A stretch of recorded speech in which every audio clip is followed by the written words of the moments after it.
مبارک مبارک مبارک مبارک مبارک تمہیں یا نبی، علی اور زہرا کی شادی ہوئی۔ سامعین محترم، آج ہمارا عنوان گفتگو ہے مولا امیر المومنین علیہ السلام کی شادی، اور پروردگار نے اس شادی کے لیے خاص اہتمام کیا ہے۔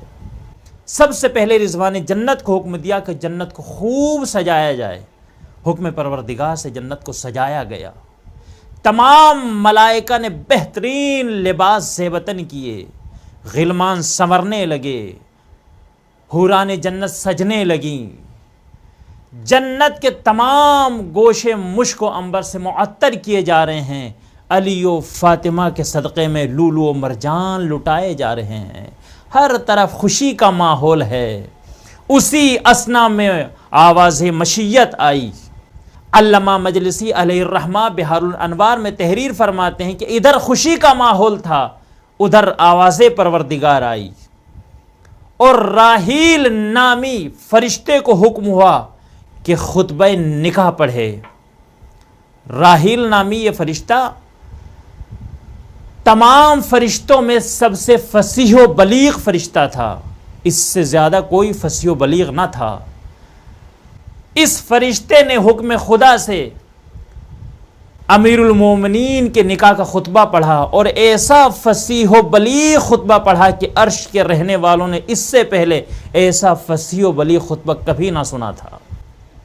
ادھر خطبہ تمام ہوا، ادھر پروردگار عالم نے علی و فاطمہ کے نکاح کا صیغہ جاری کر دیا۔ اے سبحان اللہ، کیا عظمت ہے، کیا شان ہے مولا علی اور جناب فاطمہ تو زہرا صلوات اللہ علیہا کی، کہ جن کا نکاح عرش پر خود خدا نے پڑھا ہے۔ ادھر نکاح تمام ہوا، ملائکہ ایک دوسرے کو تہنیت دینے لگے، مبارکباد پیش کرنے لگے۔ اسی اثنا میں پروردگار نے ایک فرشتے کو حکم دیا کہ زمین پر جائیں اور جا کر میرے حبیب کو میرا ایک پیغام سنائے۔ وہ فرشتہ جو حکم خدا سے زمین پر آیا، اس کا نام تھا سرسائیل، مگر وہ محمود کے نام سے مشہور تھا۔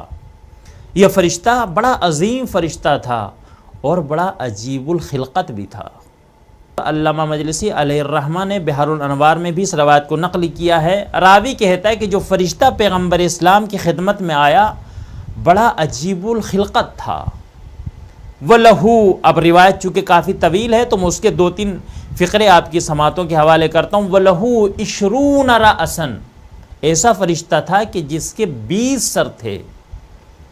وَفِي كُلِّ رَأْسٍ 1000 لسان، اور اس کے ہر سر میں 1000 زبانیں تھیں۔ اللہ اکبر۔ اور وہ فرشتہ 20,000 زبانوں کے ذریعے سے پروردگار کی حمد و ثنا کیا کرتا تھا۔ سبحان اللہ۔ یہ فرشتہ بارگاہ پیغمبر میں آیا، آنے کے بعد اس نے سلام کیا، السلام علیک یا رسول اللہ۔ پیغمبر اسلام نے جواب سلام دیا، اور اس کے بعد فرشتہ کہتا ہے العلی الاعلی یقرئک السلام، یا رسول اللہ پروردگار بھی آپ کو سلام کہہ رہا ہے، اور پروردگار نے آپ کی خدمت میں ایک پیغام بھیجا ہے۔ وَيَقُولُ لَكَ زَوِّجِ النُّورَ بِالنُّورِ، پروردگار نے آپ کی خدمت میں یہ پیغام بھیجا ہے کہ آپ نور کی شادی نور سے کر دیں۔ پیغمبر اسلام سمجھ گئے، مگر تاکیداً اس سے سوال کیا کہ کس کی شادی کس سے کرنے کا حکم ہے؟ تو فرشتے نے کہا یا رسول اللہ فاطمہ کا نکاح علی سے کر دیجئے، اس لیے کہ پروردگار نے عرش پر خود ان کا نکاح پڑھ دیا ہے۔ فرشتے نے پیغام دیا، اور اب فرشتہ چلنا چاہتا ہے۔ جب فرشتہ بارگاہ رسالت سے نکلنے لگا تو روایت کی فقرے یہ ہیں کہ ایک مرتبہ رسول اللہ کی نگاہ اس کی پشت پر پڑی، اس کے دونوں کندھوں کے درمیان میں ایک عبارت مکتوب تھی، لکھا ہوا تھا لا الہ الا اللہ محمد الرسول اللہ علی بن ابی طالب علیہم السلام مقیم الحجہ۔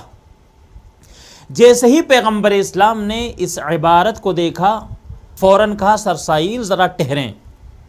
حکم پیغمبر ہوا سرسیل ٹہر گیا. پیغمبر اسلام نے فرشتے سے سوال کیا کہ مجھے یہ بتا، یہ عبارت جو تمہارے دونوں شانوں کے درمیان میں ہے یہ کب سے مکتوب ہے؟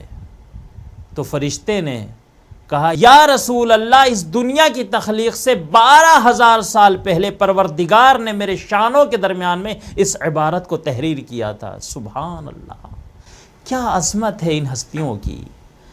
دنیا کی تخلیق سے 12,000 سال پہلے کیا لکھا تھا؟ کہ اللہ وحدہ لا شریک ہے، محمد اس کے رسول ہیں، اور اس کے بعد بڑا قیمتی جملہ تھا. اگر آپ کی سماعتوں تک پہنچ گیا، اگر سمجھ گئے تو انشاءاللہ بہت محسوس ہوں گے. اس کے بعد ایک جملہ لکھا تھا وَعَلِيُّ بْنُ أَبِي طَالِبٍ عَلَيْهِمُ السَّلَامُ مُقِيمُ الْحُجَّةِ، کہ علی ابن ابی طالب حجت کو قائم کرنے والے ہیں.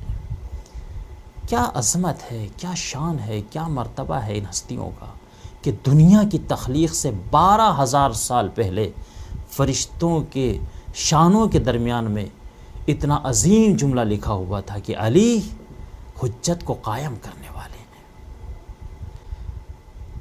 عزیزان گرامی، فرشتہ آیا اور پیغام دے کر چلا گیا. ایک صحابی سے کہا کہ علی کو بلا کر لائیں. صحابی گیا، مولا کائنات سے کہا کہ رسول اللہ آپ کو طلب فرما رہے ہیں. مولا کائنات بارگاہ رسالت میں آئے، آنے کے بعد سلام کیا اور نظروں کو جھکا کر بیٹھ گئے. رسول اللہ نے علی کے چہرے کی طرف دیکھا اور دیکھ کر کہا اے علی، میں دیکھ رہا ہوں کہ آپ مسلسل 2 روز سے میرے پاس آ رہے ہیں کوئی حاجت لے کر، مگر آپ اپنی حاجت مجھ سے بیان نہیں کر رہے ہیں.